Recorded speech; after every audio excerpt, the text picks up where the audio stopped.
Hey everyone, I am back. It's Dr. Hammond here with your mental health moment.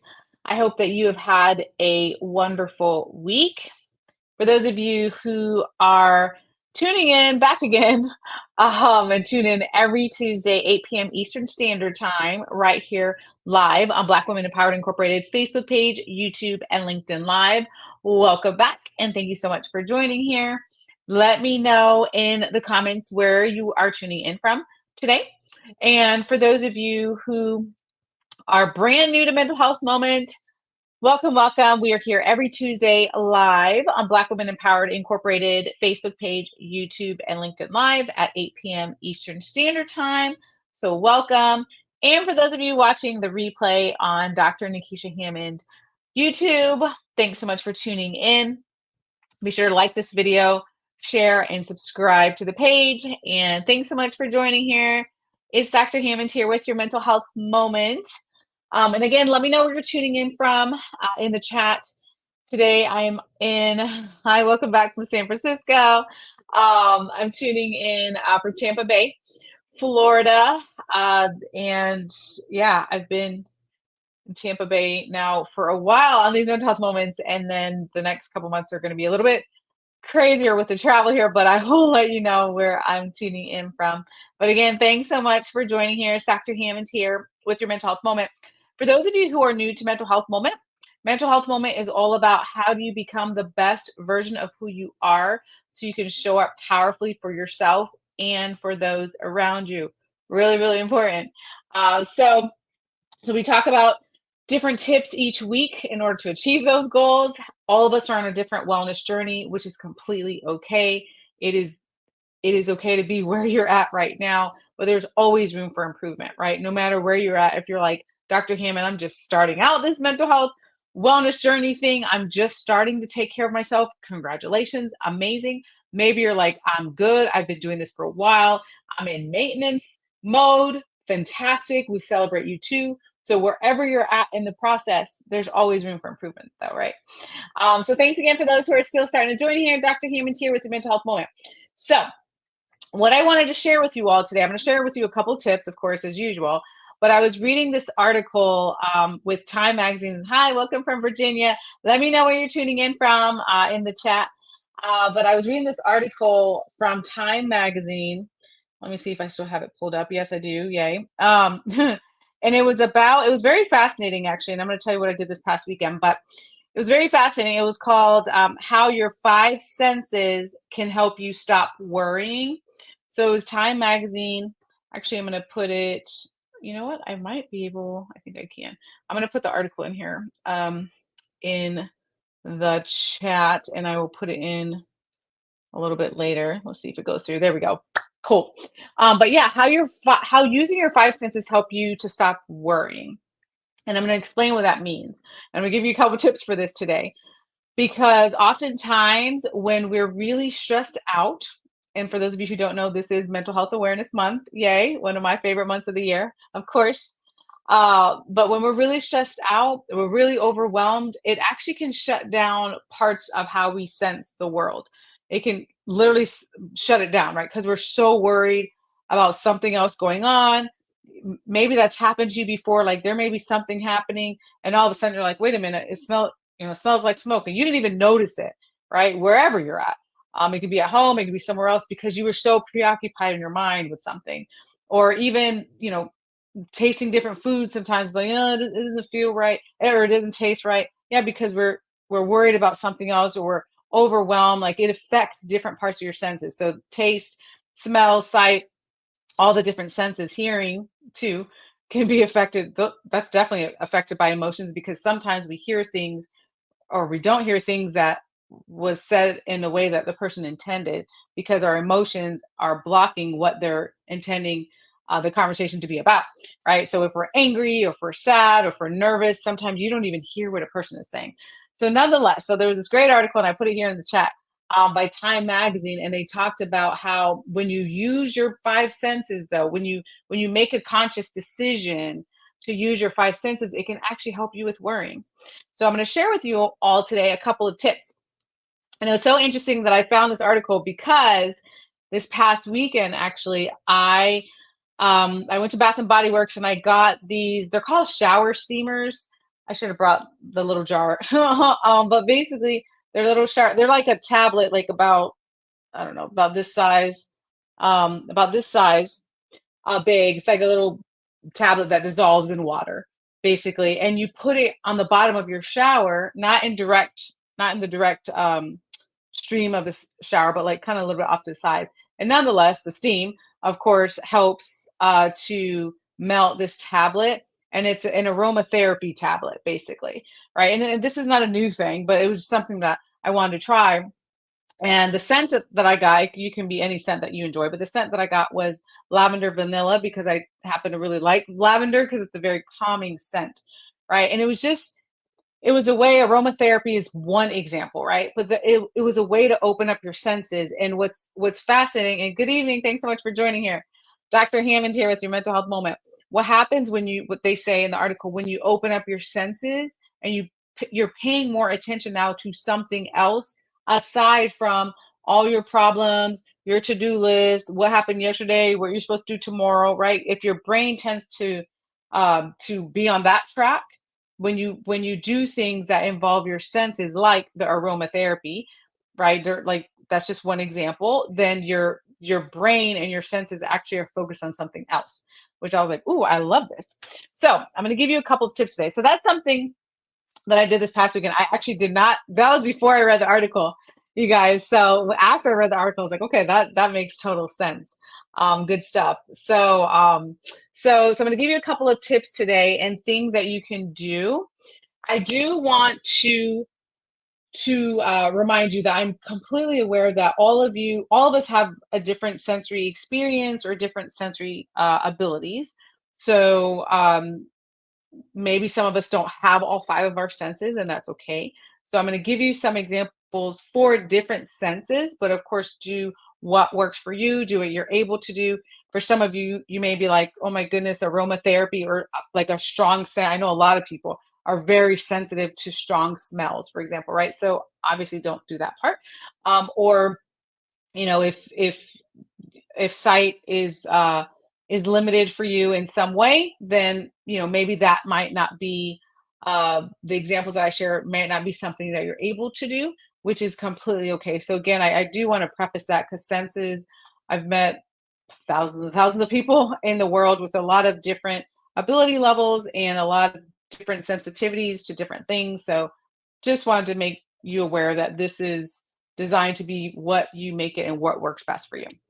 And thanks for those again who are starting to join here. If you're just tuning in, I'm about to go over some of the tips today for mental health moment, but it really is about how do you use your senses more? How do you pay more attention? And this actually goes into mindfulness, which I love mindfulness because it's just so great for our well-being. But again, we're talking about senses today, um, the different senses that you can use so you can work on reducing your worrying. I am not at all saying this is a cure for anxiety, of course, but it's one tool that you can put in your toolbox. Okay, so the first tip, you can create what's called a sensory kit. So in that kit, you can put things that appeal to your different senses. So for example, maybe if you're looking at thinking about smell, I know I gave you the example before about aromatherapy. Maybe you like candles or of different scents. The scents that you love, though, buy things that you enjoy. Sometimes you all, and I know this happens to you too. When you smell a certain candle, I know for me, I'm just like, oh my God, this smells horrible, right? You go to a store and you smell a candle, you're like, this is like disgusting. Please don't buy that one, obviously. So this is designed for things that would be a different type of aromatherapy. But this is designed for things that also bring you joy. But it's going to appeal to your senses. So again, for me, one of the senses I love is lavender. Let me know in the in the comments here what scents you enjoy. Maybe it's lavender, or maybe it's something else. Maybe it's vanilla or some other scent, right? But the point is that's something you can put in what I would call your sensory kit. So some type of candle that you can smell, for example, or essential oils. The other thing you can think about when it comes to touch are things that, and again, we all have different levels of sensitivity when it comes to texture. But a lot of times, those stress balls, maybe if you go to conferences or, I mean, everywhere, I feel like, oh, usually give out little gifts of gift balls or gift balls of stress balls sometimes as gifts. But like a stress ball or some type of blanket or some type of material that you can physically touch, right? That can be a part of your sensory kit. So I don't know if you all remember this years ago, but the spinners, it was actually someone said yes. The fidget spinners from I don't even know how many years ago when that came out. That was a really good tool. I mean, it's for children and adults, really, but it was about attention, but it was also something that you could physically touch or physically spin or move around. Those type of tactile things that you can feel are what you can add to your sensory kit as well. The other thing is taste. So for taste, and again, if you think of visualizing like a little basket, and you can put these things in there. So you might want to, for those of you who are not new to mental health moment, I love tea. Right, I love my cups of tea. So if for you love tea too, you can put little tea bags in there or whatever it is, little candies, little snacks, or something in there that is something quick that you can do. Again, making a cup of tea is pretty quick, or some quick snack or something like that when you think about engaging in something that you like to eat, right? You could put that in there as well. Yep, someone said they like eucalyptus lemon. That's also a really, really great smell too. I love that smell. Someone said I love tea too. Yes, I like my tea as well. Um, Usually in my Instagram stories, for those of you who follow me on Instagram, because I feel like every week is some kind of new tea or another that I'm trying. But nonetheless, think about what small item, again, if you think about a basket that you're putting together for the sensory kit that you can put in there when you need to take a minute and then think about the things that you're tasting. And before I go on with the other examples, the reason why this is important, again, as I mentioned, for those of you just joining here, is when you start to when you start to really engage your senses, it can help you to stop worrying about the things temporarily that you're worrying about. You're giving your brain a break because instead of your brain spending the time and energy thinking about whatever it is it's thinking about, your brain can only do so many things at a time. Your brain now can be focused on what you're eating or what you're smelling or what you're hearing, right? Like those types of things. So someone said, I love tea too. I like all the good evening to you as well. I love all my tea lovers in the comments here. That's wonderful. And if you're not a tea lover, it's all good, right? Maybe your coffee. I know a lot of people who love their coffee. I am not a coffee drinker, but it's all good. I love you if you're a coffee drinker, tea drinker, or water drinker, or whatever it is you're drinking. Maybe it's a little bottle of water you put in there, right? Whatever it is for you that brings you joy. But also, the next thing on the list is sound for your sensory kit that you can create. So, sound meaning, and you don't necessarily have to physically put something in there, but thinking about maybe putting a little note in there, actually reminding yourself about sound. And it can be music, for example, or something else pleasant that you like to hear. There are so many meditation tracks, like short meditation tracks on apps, on YouTube, on like a gazillion different outlets. You can Google it, right? So you can always find either something inspirational to listen to, or maybe it's meditation, maybe it's nature sounds, maybe it's music for you, whatever it is that you, hold on a minute. Okay, sorry, my computer was like, do you want to do update right now? No, I do not. Not in the middle of this live. I was making sure I pressed the right button and didn't press like do it right now. All right, sorry about that. Um, but um, but I was saying that whatever sound it is for you that you find enjoyable is what's most important, right? So let me know in the comments. Someone said definitely music. Let me know in the comments an example for you that you would think about when you think about sound that you want to listen to. And again, maybe for some of you it's music, maybe it's like a meditation track, maybe you like listening to the sound of nature. Like, what is it for you that you enjoy? And then the last thing is going to be sight, right? So things that you well like to look at. So maybe it's a piece of art, maybe it's I don't know, a picture of a plant, maybe it's a picture of your pet, a picture of your family, whatever. Like the options are huge, of course, of things that bring you joy, right? So taking a little snapshot, taking a little photo, and these things are just an example that you could put in a basket, but you can also work on experiencing these things, not just the things you have in the basket, but experiencing it live, if you will, as well. Meaning, sight could mean actually a lot of these things you can do on like a nature walk, let's say. I love nature walks, as some of you already know. But taking a walk and you're paying attention to the sounds. So now you're paying attention to maybe if there's birds chirping, and you're paying attention to how the wind feels, or if you're in a colder climate, what that feels like on your skin, or if you're like me in Florida and sweating because it's so hot here right now, you're paying attention to that. How does that feel on your skin? How does it feel to feel the sun, right? Or you're obviously seeing, not obviously, but maybe seeing different things in your environment. So these are just some examples of how you can incorporate all these things all at once. Someone said they love sightseeing as well. Beautiful. Someone said the sound of rain is very calming and helps me to relax. It, yes, for sure. Someone else said the sound of rain as well. Yeah, rain is like, man, rain is super relaxing, and we're about to get into our rainy season in Florida. So yeah, it's sometimes it's hard on those days. It's like a pro and a con, right? Because it's hard on those days because it's so rainy. You're just like, oh, I just want to relax, but maybe you have something to do. Right. So pros and cons to the rain, but someone else said the sound of a rainforest. I love it. I love it. That's a great sound as well. Um, and the other, well, I talked about before. The other thing was again, sometimes you can, sometimes you can do things that incorporate, like for example, what I talked about before, the sensory walk or like a nature walk or something where you're either using your sensory kit that you put together for you, or and also you can do things that try to incorporate more than one sense, right? So if you were sitting down and only listening to music and tuning in only to music, nothing wrong with that. That's not necessarily using all of your senses, right? Versus if you went to a restaurant and you sat outside and you paid attention to what you're eating and you paid attention to what was going on around you and what you heard, you paid attention to what you're seeing. So you get the idea, right?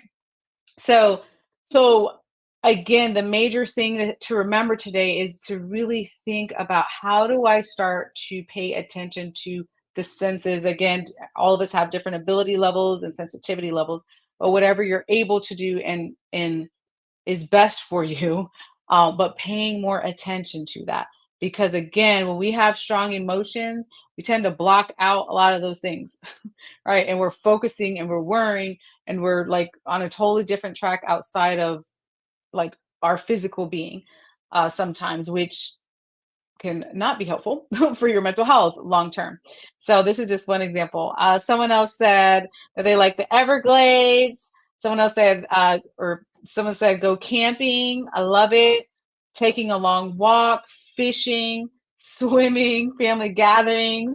I'm loving all the examples here. And that's exactly right. There's so many activities. The major thing, though, and if you're like, oh my goodness, this is so overwhelming, like, how am I supposed to do all these things? It's as a start, if you're starting out into mindfulness and you're starting out into developing this way of paying attention to your senses, you can literally start with a minute. I always tell you all, for those of you not new, start with 60 seconds a day.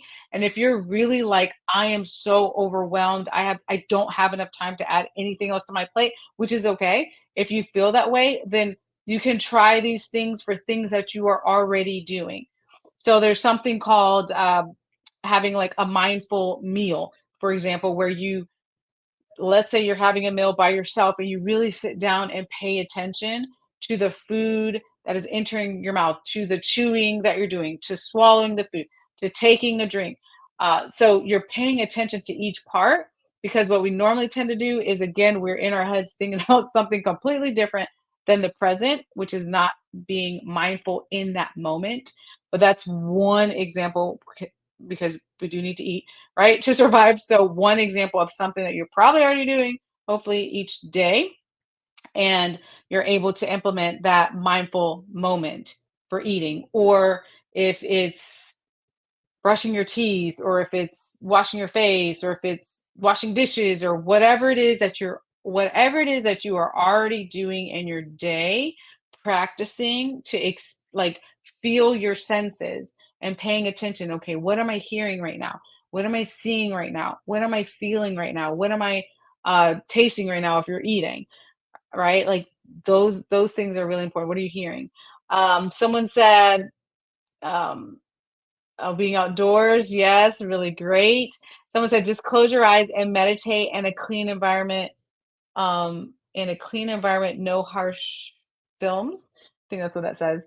Um, but absolutely, and meditation can occur anywhere, right? So you could, be in the comfort of where you live and meditate. You can meditate outside, you can meditate at work. Like there's, I mean, it's not location specific, right? So that's a really great point. Even closing your eyes, pretending to be in certain places, that's also somewhat an example of sight. I mean, it's more visualization, but nonetheless, you can do that as well, right? It's all about trying your best to be in that present moment. Someone said playing basketball, playing football, soccer, keeping yourself busy, having a well-balanced diet. I definitely agree. Yes, absolutely. So again, the possibilities are really endless, but what I'm trying to do on these mental health moments with you all is just give you some starting points for you to think about. Again, you may be like, I want to do all those things. Oh my goodness, which is nothing wrong with that. Take your time with it, do what works best for you at the start. Or you may be like, you know what? I don't want to do all those things, but I'm going to pick out a couple. Do that. That's fantastic as well, right? Do what works best for you. But this is the starting point, right? And again, maybe you're already like, I'm practicing my mindfulness. I'm doing my things. I've been watching mental health for a while, which is great that you're already on that path. But it's always like, what else can you add in your toolkit, right? What else can you try? And also, by the way, your brain loves to learn new things. That's just the way we're wired. There's way more research study. That's a whole nother mental health moment, but what that can do for you as well when you're learning new things, right? So it's the same thing with stress management, the same thing with self-care, introducing like your brain learning new things, trying new foods, trying new experiences, taking a walk in a different place that you haven't walked before, all those sorts of things your brain is starting to process. But when you're doing more things that are enjoyable, more things that are new, again, your brain is processing that instead of all the worry and the stress and the what ifs and the whys and what I got to do, like all those things, right? So let's give our brains a break and try some of these things. Someone said, I definitely agree. Wonderful, wonderful. Someone said also knitting. Yes, knitting can be very calming as well. Um, so those are my tips for you today. Make sure you try those things. Before I wrap up, I did want to remind you all, it's on the screen here, that my new book is on pre-order. I am super, super excited about it. It's called Mindset Training, Conquer Your Mind, and the Rest Will Follow, which has even more tips about self-care, but it's really about how do you grow physically, emotionally, spiritually, mentally, and how do you train your mind for your growth so again you can show up powerfully for yourself and for those around you. It was definitely inspired by mental health moment and all of you, and also inspired by everything that happened after COVID-19. It felt ridiculously crazy when the world, I mean, it felt like the world fell apart in 2020 with, the pandemic and all that that brought globally. It brought a lot of stress, unfortunately, a lot of pain, a lot of heartache, a lot of changes, and also a lot of people got burnt out, frankly. So during that time, I really started thinking about, okay, what do we need to work on? One of the things is definitely our mind, always our mindset, no matter what. And then this book was birthed from that. So I encourage you to pre-order your copy. Also, when you go to mindsettrainingbook.com, there are plenty of really fun bonuses as well for pre-ordering. And I'm super, super excited about it. So I'll be reminding you all about the website, of course, mindsettrainingbook.com, and other exciting announcements to come later on in the year as well. Yep, someone said spirituality, painting, drawing, absolutely. So if you all have any questions before next Tuesday, you all know you can always reach out drnikishahammond.com on my website or Instagram, dr.hammond or LinkedIn. Be sure to connect or Facebook or X now as it's called. I always want to say Twitter, but we'll say X, the new name. So I will see you all next week. Have an amazing week. Someone said, have a good evening. I'll see you again next Tuesday at the same time. Absolutely. I will be back next Tuesday, 8 p.m. Eastern Standard Time, right here live on Black Women Empowered Incorporated Facebook page, YouTube, and LinkedIn Live. Have an amazing week. Make sure that you start to add these things to your toolkit. Have a great week, and I'll see you all next time. Bye, guys.